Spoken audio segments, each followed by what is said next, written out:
RWM Home Loans in Fresno is a proud sponsor of Fuego FC. RWM Fresno, mortgages made easy and where your journey begins.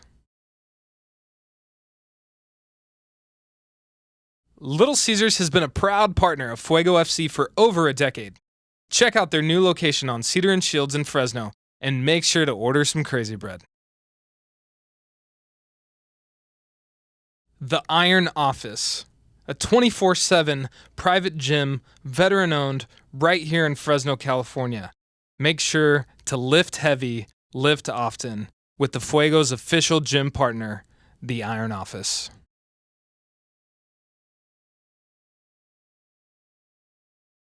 Envision Realty. We want to help those achieve the dream of home ownership. We are your voice and will be right by your side from beginning to end and beyond. Visit www.envisionfresno.com and be a future home owner.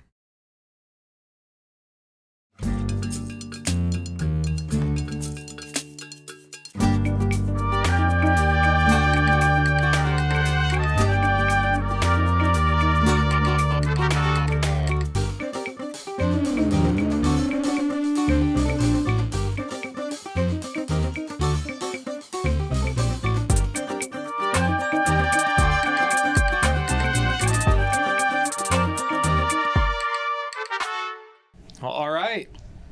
We've got a sales team. We have staff. Like, this is an exciting day for the Fuego. I think for Nathan and myself, who have been here like the last 18 months, dreaming of this time where we actually got to have staff, it's here. We have people in-house. Like, we got this new office built and it was empty for a long time, and like we just wanted to have a team. And through this last few months, we've been really talking about like what type of people do we want to have here? What type of culture do we want to build? What are the foundational components of building a successful soccer team? And it starts with the people that work in the front office. And so we're super excited that you guys are finally here, and we're starting to build out the team. We've got some new faces and we've got some old faces when it comes to soccer in the Valley. And so welcome. Thank you for having us here. I appreciate it. Absolutely. Yeah. So I guess we'll kind of just start by going around, and this is a podcast that gives people an opportunity to get introduced to you guys a bit. And a lot of, season ticket holders in the past for soccer or supporter club folks listen and interact with this podcast. So getting to know you guys who will potentially be, your reps, your clients, is something exciting. So I think the client account executive relationship is a really important one, especially here in the Valley. And a lot of people, are going to lean on you and become close friends with you. So we're super excited. So we'll start with kind of an old face, I guess, when it comes to soccer and sports here in the Valley, Daniel Ridgway. And so, man, welcome back. Thank you. Yeah, it's good to be here. I love soccer, so it's nice to be here working for another startup, it's always fun to do. The one person in this room that's actually a former professional athlete. Yeah. NHL contract, Washington Capitals. Yeah. Crazy, right? Now you're here in Fresno. Yeah, that didn't work out as I thought it would be, and I never got to play for the Capitals, but I was able to play in their system a little bit, and it was great, but I decided that working in soccer is a lot more fun, it turns out. So yeah, I love it and fell in love with the game, and now I'm here. Well, I mean, it's a dream come true, I think, for a lot of people that get into sports, of having an opportunity to lace them up and say you're a professional athlete at some point in your life, and to get that opportunity is a pretty cool thing. How do you think like soccer and hockey are similar or different in a bunch of different ways? Well, I think you got to have stamina for that. Like skating all day, I wasn't good at that, so. But like running, I hate running, which is probably why I did hockey. You don't have to run anywhere. Just skate a little bit and you're good. But it's kind of the same setup with, scoring goals, offsides, all kind of the same, got the same kind of format when you're playing soccer and hockey. So it was kind of easy to transition to learn about soccer. So yeah, it's pretty similar. And so being from like an athlete background, how do you think you can translate some of that experience to the clients that you're going to work with? I know a lot of the clients that I had before, they were athletes when they're younger, like I was. maybe not professional, but they played in high school, and kind of bring that experience that they had kind of to a new side of it. I know when I was playing, it was fun, but being a fan and being on the other side is way different of an experience. So I kind of just show them how it's fun to be a fan and give them a good experience that way. Yeah, tell me this, from a player's perspective, what type of impact does the crowd make on your performance? It's huge. If there's no fans, then it's dead on the ice. Like you can't hear very well through the plexiglass, but like seeing the fans there, it definitely gives you like that pump up, and it's always great to have fans that are like invested in the game. Because if you have fans that are just sitting there on their phone, just kind of like, well, they're not interested, so why are we? I got to imagine, like last year with COVID, and you see all the different sports, like especially soccer, like how they were able to like get up and play. Not because I've been to a bunch of exhibitions and training matches that were closed to the public, and it's just not the same. Yeah, it's not the same. It's not at all. It's like I was watching basketball, which I've never really been into basketball, but it was so boring just to watch, and I feel bad for them. Like, so it's kind of like practice, really. Yeah, you can just hear the sneakers on the on the court the whole time. You're like, This sounds a little weird. Yeah, it's like practice. That's what it feels like. Yeah. Genesis. Hi. Recent college grad. Yes, recently. From the area originally. Yes, I am from Fresno area. Gotcha. From Sanger, California. Sanger, shout out Sanger. Shout out to Sanger. Sanger bangers, they call them. Yeah, Sanger bangers, yep. Shout out Tom Flores. Tom Flores, yep, So, wow. Yeah, Sanger so bangers. So then UNLV? Yes, I just graduated in May, so right. Recent grad. I'm actually doing my MBA at Fresno State, so hopefully graduate as a Bulldog. So yeah, I'm really excited for that. Excited to continue my education. So yeah, looking Tonight's forward to a big night. I mean, this will come out probably next week. So tonight's not tonight when people listen, but Fresno State against UNLV. Fresno State's ranked 22nd in the country, coming off a big win against UCLA, going against your alma mater. And, I mean, are you torn? Are you still UNLV running Rebel at heart? Like, where's the allegiance lie? I still am a UNLV Rebel at heart. So I loved going to school there. So I'm rooting for the Rebels. Of course, I want the Dogs to do well as well. So I'm kind of torn, but I'm kind of going for the Rebels at this point. So don't say that out loud, or I'm just gonna say it out loud. So. But yeah, but go Dogs too. So right, and former athlete yourself, yes, right? What did you do? I played softball. So I played softball for about 15 years.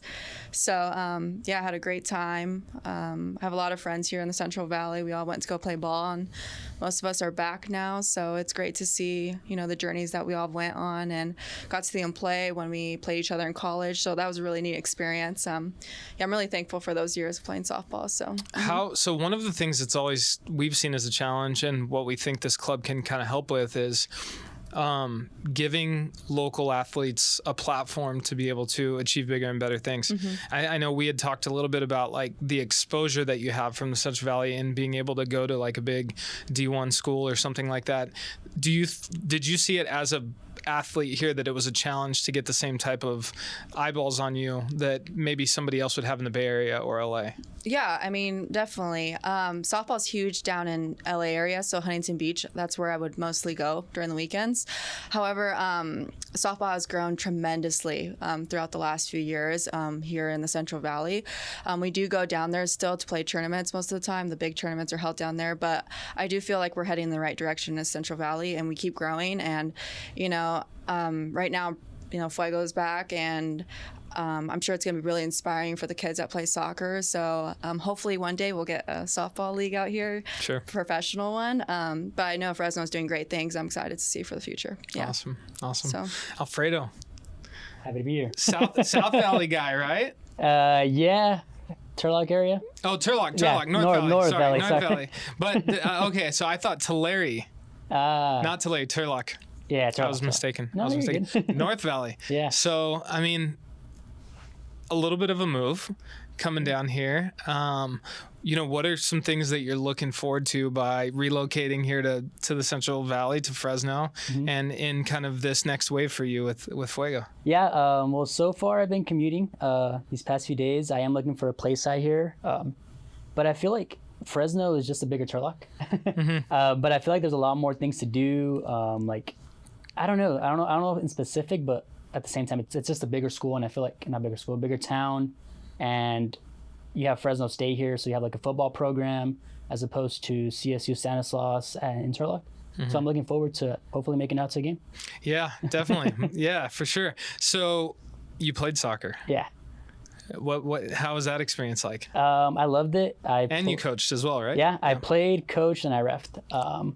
So for me, I love soccer. For me, I love being that team player. I love, those hard moments during a match where you feel like you lost, but you can be that person that energizes the team and says, you know what, it's not over yet. Let's lift our heads up and let's keep going. I love that. I love that feeling. And when it turns out the correct way and your team wins, it's even better. How do you think that, coming from like knowing the game at that such deep level of like coaching and reffing is going to help you be able to kind of connect with folks in the community and help kind of expose them to the Fuego brand? I feel like ever since I've been coaching and reffing, I always heard, because I would ref State Cup games too up in Stockton. And when I was reffing, I would talk to some parents on the sideline too when the ball was on the other side. And a lot of comments that I always heard was, I wish our kids had like an avenue to go pro around this area, because I would have to go to, at that time, I don't think Sacramento Republic was there yet. It was only the earthquake, so I had to drive all the way to San Jose and hopefully try to make it there. And it always stuck to me in the back of my head. And I feel like now being in this position with Central Valley Fuego and being directly, being part of the team directly and talking to these parents that want to bring their kids out and kind of like show them like you can be on that field one day is what I'm most excited about. Yeah, it is. And I mean, I think that's like the dream of every kid growing up is to play for your hometown team, right? But if there's no hometown team to play for, then it's hard to achieve that. But I look at like all of these, whether it's MLS players or European players, and it's like when you grow up in your hometown. I'm a Liverpool fan, and so Trent Alexander-Arnold was a kid that came up through the Liverpool academy, and now he's like a superstar on the Liverpool squad. And it's just really cool to think like you can grow up in a place and dream of like stepping into that stadium one day and putting on the kit and getting to perform in front of your hometown. Right? Like that's super exciting. And being able to bring that opportunity to the Valley, I think it's dope, right? Like it's what we want. Exactly. And I feel like in other countries too, it's like you have that local team that is not like super financially supported, not super big around the globe, but their fans and their players are just passionate. Like like you look at Leeds United, they're relegated and their fans are still there. And now that they're back in the Premier League, like it's like you're rooting for that local team that you've always supported. Yeah. 100%. Yeah. Definitely. Janine. Yes, hi. Welcome. Thank you. Tell us a little bit about you. Where'd you come from? Man, how'd you get here? I don't know. Where do I start? Well, Positively Fresno. I mean, I feel like it's an Instagram people are familiar with. They've seen you around town. You're at like every event I've ever been to. Well, thanks. You're there. Yeah. You were in one of my reels. Right. Yeah, you were doing a podcast, unfiltered podcast, That's right. I think. Yep.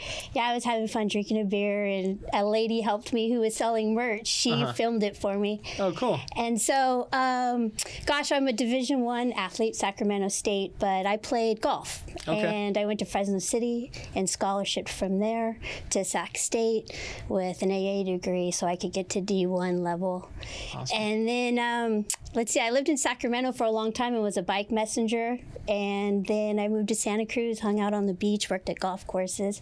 Then I came back to Fresno, became the coach at Fresno City College, men's and women's, have a state championship ring for the men's team. First woman in California history to have that. Wow, Check congrats. And so then I was an AD for the Diocese of Fresno, and then quarantine hit, and then I got the job here. Yeah. Yeah, wow. so. Well, you come with a wealth of knowledge in a bunch of different areas, and we'll have to do some golf lessons for all of us, including me, because I'm terrible. Building. Yeah, I once hit the ball, and the ball hit the ground and then bounced backwards.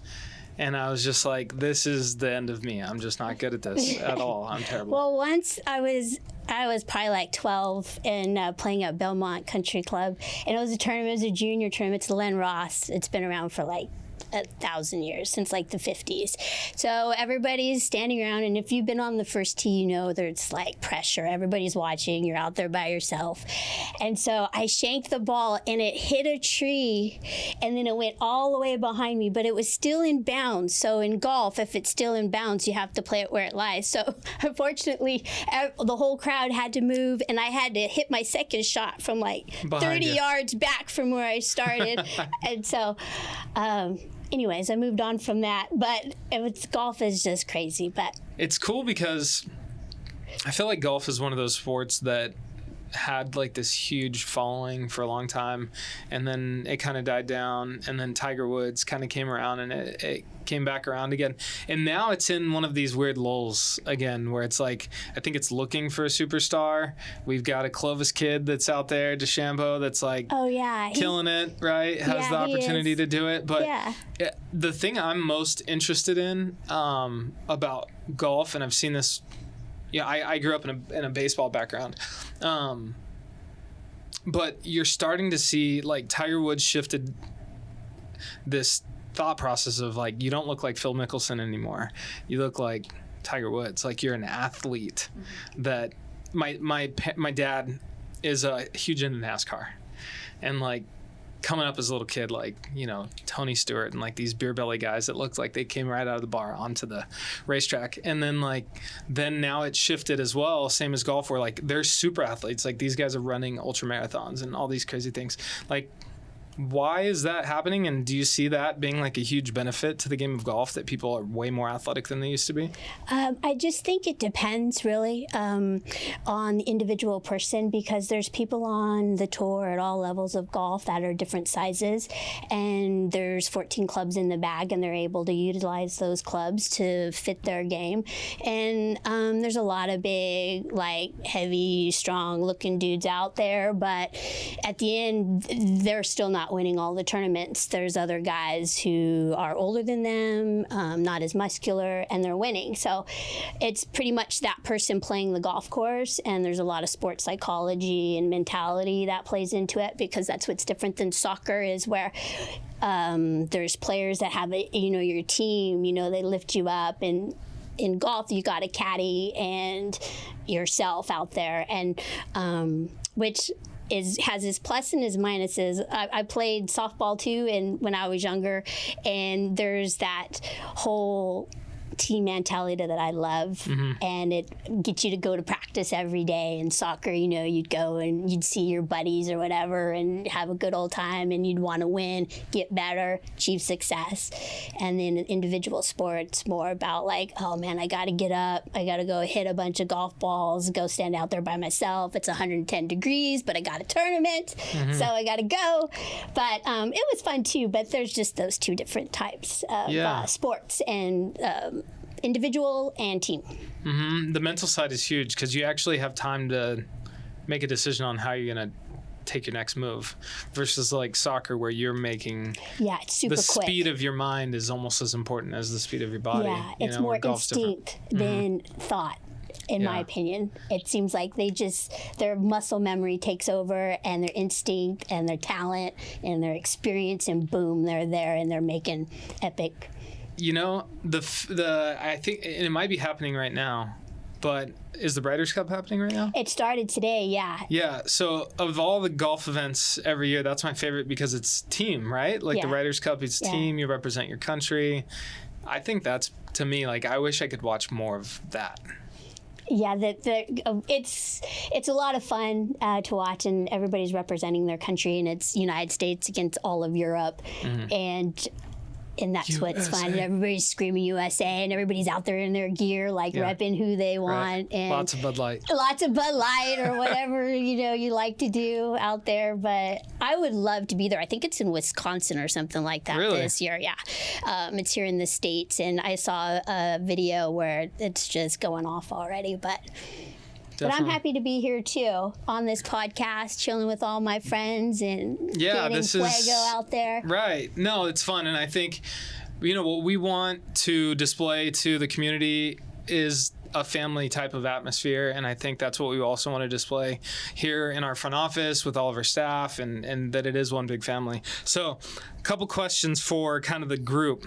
Who's been nutmegged the most in the office, because that is a tradition of ours, is when you get brought into the club, you got to make sure where you're walking, because there may be a soccer ball rolling through the office every once in a while. Has anybody been got yet? Not straight through the legs, but I've been hitting the ankle a couple times. Okay. Yeah, I'm calling HR later. We'll have to keep Luis off of this one. Yeah, workman's comp. So no official nutmegs, but most attempts tried on attempts? definitely goes to Okay. Jenny. Yeah, Most well, recently. I'm trying. I don't have a lot of experience with soccer, but I'm just trying to peg everybody. It's a free for all. Like, what's up? It's like, welcome in. Well, so Daniel, talk a little bit about, to everyone, what are some of the perks or reasons why people should be. Well, I guess let me step back. So this particular team of account executives' main goal is to be able to be a resource to the community on people who want to buy season tickets, mini plans, which is like a partial game season ticket, group tickets if you want to bring out like your kids for their birthday party or your company for an outing. Those are the style of tickets that you guys will mostly be working with folks on, or like the youth clubs. What are some of the perks that you've seen kind of in the past of like why it's beneficial to be a season ticket holder or purchase group tickets or things like that? The biggest one is you save your money. If you buy, it's like buying in bulk. You save your money. The more tickets you buy, the bigger plan you get, the more you're saving than just walking up. You're going to have to pay for fees. Do it online. There's a lot of online fees now. That's where everybody's trying to move to. So if you buy through us, it's cheaper. Plus, we know how to bring the best value to your ticket. That's what we're doing. We're trying to give you the best value, make sure that you have the most fun, and you have a great experience here. So that's what we're experts in that. We're experts at knowing how to bring you the best value for your experience here with the club. Yeah, definitely. Genesis, new. You guys just started this week, but so far, like, what things are you looking forward to in terms of connecting with youth clubs or with families and different people that are, potential clients to the Fuego? Yeah, definitely. So something that I'm looking forward to, when I was younger, when I would go to the games with my dad when they were around a few years ago, those were some of the best times I had, growing up. I just remember going to the soccer games here at Chansey with my dad, and we just had the best of times. So I think for me, it's just seeing families out there, or even just people in general, just having a great time and enjoying the atmosphere. It's something that's awesome coming to the Central Valley, like being able to have a professional team. It's like one big family, and it's Fresno coming together and having a great time together. And I think that's what it's about, just allowing people to have the best experience that they can have, and coming out and having a good time. Yeah, it's an awesome experience to be able to go to a professional sports match. I remember for myself as a kid that grew up here, like there wasn't a lot of access to professional sports. And when the Grizzlies came to town, my parents took me, we went to Fresno State. They played at Biden Field. They had added like these bleachers along the side. And it was my first professional sports experience, and like catching a foul ball or seeing these super athletes that, when you're a kid, the only thing I could compare it to is I went to a WWF. I still call it WWF because that's what I think it is to me. But a WWF event when I was a little kid, I was like 7 or 8 years old, and I saw The Undertaker walk by. And he was like 7 foot tall, and I was like, this short little pudgy kid. And they just looked like larger than life. And I remember, when Fresno FC was around, when Fuego was around, like you see these athletes and they're performing at such a different level than you'd ever see at like a high school or college or youth event. And it's just this overwhelming experience to see. Like there was a kid yesterday, I don't know if you guys saw it, his name's Johnny Rodriguez. He went to Fresno City College, local kid. He's playing for the Oakland Roots. He was on, I think, SportsCenter top 10. And if he wasn't, it should have been. Mm-hmm. But he scored a bicycle kick against San Diego Loyal, and it was just like, you don't like, that's what you see at Real Madrid or Barcelona or whatever, right? Like, and you saw that this kid playing in the USL that's from the Valley is doing something like that. Like those are the types of experiences and things that I can't wait for people to get to see. That's one thing I saw a lot of people sharing the Phoenix Rising game where we beat them and cut their win streak, and CJ made those penalty kick saves right there. And That's right. I Yeah, saw everybody sharing longest that was pretty win cool. streak. Yeah, that was just a couple days ago, right? Yeah. Longest win streak in U.S. professional soccer history was Phoenix Rising. 24 matches or something like that. Yeah, 22, it was in the 20s. something crazy. And they played against Fresno FC. I don't remember. Do you remember what the final score was? I think it was 2-1. 2-1. Phoenix Rising had 2 penalty kicks in the second half. So I mean, those are usually It was like guaranteed. 86 minute and like 92nd or something like that. It was crazy at the end of the game, and the keeper stopped both of them, and he barely just got like a fingertip on one of them, and then it hit off the post. And yeah, those moments are just like the moments that I know people can't wait to get back. We talk a lot about, you know, the marketing side and events and all these other things that we do, but what people are really watching this for and really excited for is when soccer comes back. So what else? Anything else you guys want to share before I end? I think that these Fuego matches are going to be the hottest ticket in town, and so people need to get their season tickets. If they're going to have a big group, they got to call us and get it going on, because they're going to miss out if they don't do it ahead of time. And that's what we're here for, is to get everybody their tickets, their season tickets, so they don't miss out. They can be hanging out in the stands, drinking their beers, cheering. The supporter section is going to be just going crazy. And so just call us and get your tickets, because you're going to miss out. You snooze, you lose. That's right. Yeah. You're missing out. Yeah. FOMO. I FOMO. don't know if we get in. Nathan, anything else from you? You don't have a mic anymore. Well, thank you guys for being here. We're super excited that you're here. We're super excited to have you guys start to be out there in the community. I know we've got some events coming up where people can come out and meet with you and speak to you. You can always call, go on the website, look us up, and start making those phone calls and inquiries to get season tickets for next year. So thank you guys, and we'll see you next time. Thank you. Bye. Thank you. Thank you.